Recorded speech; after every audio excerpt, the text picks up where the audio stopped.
এখন থেকে ভাবছি প্রতিদিন না পারলেও একদিন অন্তর আপনাদের সঙ্গে ছোট্ট মোটো একটা ভিডিও আমি আপনাদের সঙ্গে শেয়ার করব। আমার রুটিনটা ঠিকঠাকভাবে আমার হচ্ছে না, তো ভাবলাম যেরকম পারি সেরকমটাই চেষ্টা করব। কি বলুন তো, একটা জিনিস যখন দেখবেন জীবনে একটা হুট করে চলে আসে, তো কাজকর্ম বলুন যে কোনো জিনিসই বলুন তা অ্যাড করতে কিন্তু আমার রুটিনে একটু সময় লেগে যায়। তো সব সময় সব জিনিসের জন্য অপেক্ষা করাটা ঠিক না, তো ভাবলাম একটু দেখি চেষ্টা করে কি হয়, তাতে আমার একটু পরিশ্রমটা বেশি হবে যদি আমি রেগুলার মেনটেন করতে পারি। তো দেখি না একটু পরিশ্রম করে, আর আপনাদের ভালোবাসা থাকলে সেটা কি বা পরিশ্রম, তাই না? তো যাই হোক, এদিকে কিন্তু ভাবার সঙ্গে সঙ্গে কিন্তু আমি আর একদম লেট করিনি। ওই সময় থেকেই আমি একদম ফোনটা হাতে নিয়ে ক্যামেরাটা অন করে আমার কাজটা শুরু করে নিলাম, কারণ রেগুলার মেনটেন না করলে কোনো কিছু হয় না। তো সেটা দেখি চেষ্টা করে কতটুকু হয়। তো বৃহস্পতিবার ছিল, ঘরের যথারীতি যে একজন গৃহিণী থাকে, তো সেই কাজগুলো কমপ্লিট করেছি। ধরুন সিঁড়িটি ঝাও আগের দিন মোছা হয়ে যায়, কিন্তু সে বুধবারে আমার হয়নি, তো বৃহস্পতিবার সকাল সকালই করেছি।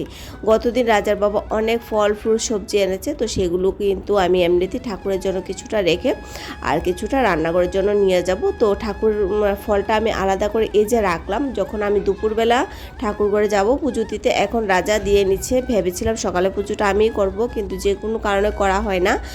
বাচ্চাদের আজকে হাফ ডে ছিল, তো রাজা যায়নি, শুধু বাবাই গিয়েছে। ও এসে ভাত খাবে, খুব তাড়াতাড়ি চলে আসে 12টার আগে। তো ভাবলাম রাজা যখন ঘরে আছে, ও আমার মুরলি সেবাটা দিতে পারবে আর আমি রান্নাটা কমপ্লিট করে নিই। এমনি তো রাজার বাবা একটার মধ্যে ঘরে চলে আসে, তো সেই ক্ষেত্রে আমার কিন্তু এক বাহানাতে রান্নাটা হয়ে যাবে। তারপরে দুপুরবেলা পূজা করব, কারণ বৃহস্পতিবার পুজো কিন্তু আমার অনেকটাই লেট হয়। আর আমার না, শুধু আমি প্রতি ঘরে ঘরে দেখি আমাদের এখানে অনেকটা লেট হয়। হবারই কথা, এত একটা সুন্দর দিন আর এত একটা সুন্দর করে যখন আমরা পুজো করতে চাই। এদিকে কিন্তু আমার ফল টল গুছিয়ে আর আতপ চালটা ছিল, সেই ঠাকুর ঘরে নেই প্রতি বৃহস্পতিবার, সেই জন্য আমি কি করি, আতপ চালটা রান্নাঘরে ঢুকাই না। তো এই সমস্ত কাজ সেরে রান্না করে চলে আসলাম। কি হয়েছে, আমার মা দুবার এসেছিল এখানে। তো আসার পর আমাকে সবসময় বলতো যে তোর ঘর সব থেকে বেশি হচ্ছে কাপড় আর বাসন, তুই এগুলো একটু কম করে নে, তাহলে তোর 50% কাজ দিবি কম হয়ে যাবে। তো সেরকমটা করে তো সঙ্গে সঙ্গে কাম কমিয়ে নিই, কিন্তু দেখা গেল যখন আবার সেই জিনিসগুলো চোখে পড়ে, আবার হুট করে নামিয়ে নিই। নামিয়ে কিছুদিন ইউজ করার পর দেখা যায় আমার কাজ দ্বিগুণ আবার সেই বেড়ে যায়। তো আমার মাকে প্রায় সময় ফোন করে বলি, এই সেই মা এত কাজ। তো মা বলে, তোকে বললাম, হ্যাঁ মার কথা যা বলে, মা যে কথা বলে সে কথা কিন্তু একদম সত্যি। তো এখন আমি সেরকমটাই করেছি, বাসন একদম রান্নাঘর থেকে কম করে নিয়েছি। আর এই কথাগুলো আমি এই কারণে বলেছি, আমি যখন রান্নাঘরে ঢুকলাম তখন দুধওয়ালা দাদা চলে এসেছেন দুধ দিতে। তো তখন আমি দুধ রাখার পাত্র পাচ্ছি না। দুধের যে ডলচিটা ছিল সেটার মধ্যে আমি চাল রেখেছি, ওটা তো বড়, তো চালটা আমার এক্সট্রা ছিল, তো ডলচির মধ্যে ভরে নিলাম বড় দেখে। তো ভাবলাম দুধটা তো আমি অল্প নিই, আমার যে কোনো পাত্রে হয়ে যাবে। ফ্রিজের মধ্যে দুটো পাত্রের মধ্যে মানে দুধ অলরেডি আছে, তো আজকে সেগুলো একটা সুরাহা করব, অ্যাড করে চাল দিয়ে নেব। তো এদিকে 4 সসপ্যান সেই জন্য না রাখলাম দুধটা। গতকাল রাজার বাবা কি করেছে, ফলের সঙ্গে কাঁচা হলুদ প্রচুর পরিমাণে কিনে এনেছে রান্না করে খাবার জন্য। তো দেখি সেটা কতটুকু করা যায়। তো পাউডারটাও প্রায় শেষ বৃহস্পতিবার, তো সেটা আমি বলবো না ওর বাবাকে আনতে। আর ঘরের মধ্যে আছে ঠাকুর ঘরে আমি প্রচুর হলুদ রাখি, আর গোটা হলুদটা ভাবলাম যতটা এতগুলো এনেছে, তো সেগুলো আমার রান্না করতেই হবে। তো একটু একটু করে ট্রাই করি, কিন্তু যখন সেটা বাটতে গেলাম একদম সব কিছু কালারফুল হয়ে গেছে। রক্ষা হয়েছে আমি অ্যাফ্রনটা পরে নিয়েছি, কারণ তা না হলে আমার সাদা নাইটিটা আজকে যেত। তো এটা একদম কাঁচা হলুদ, তো ভাবলাম হলুদগুলো মনে হয় শুকনা, কিন্তু না, একদমই কাঁচা হলুদ, সেগুলো আবার রোদ্রে দিয়ে শুকাতে হবে। তো বেটে জমিয়ে একটু স্টোর করলাম 1-2 দিনের জন্য। বাকি তো আমি প্যাকেট নিয়ে আসবো, সেগুলো সব সময় না সম্ভব হবে না, এত তামঝাম করে সম্ভব হবে না। আর এদিকে আমার সেই সমস্তগুলো গুছিয়ে টুছে এই যে দুপুরবেলা চলে আসলাম রান্না করতে।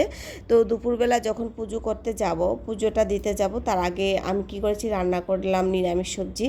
আর সকালবেলা তো খাবার বানিয়েছিলাম, সেখান থেকে কিছুটা খাবার বাঁচা আছে, ভাতও হয়ে গেছে। আর নিরামিষ একটা সবজি খুব সুন্দর করে করি, এটা প্রতি বৃহস্পতিবার না, যখন সবজিটা থাকে বেশি পরিমাণে ডাটা টাটা থাকে তখন আমি এই সবজিটা ঘরের মধ্যে রান্না করি, কারণ এটা রাজার বাবা, প্রিয়াঙ্কা, আমি সবাই পছন্দ করি। আমাদের বাঙালি এটা খুব ফেমাস খাবার, এই যে ঘ্যাটটা। সেটার সঙ্গে খিচুড়ি হলে ভালো হয়, কিন্তু এখন আর সময় নেই খিচুড়ি করার, কারণ আমার অলরেডি প্রায় 12:30 বেজে যাচ্ছে, আমার অনেকটা সময় লাগবে। তো একদিকে তো নিশ্চিন্ত হয়ে পুজো দিতে পেরেছি বৃহস্পতিবারে, কারণ আমার এদিকে কোনো রান্নার চাপ ছিল না। আর আমার বাবাই ঘরে ছিল, রাজার বাবাকে, ওর বাবাকে ভাত দিতে পারবে।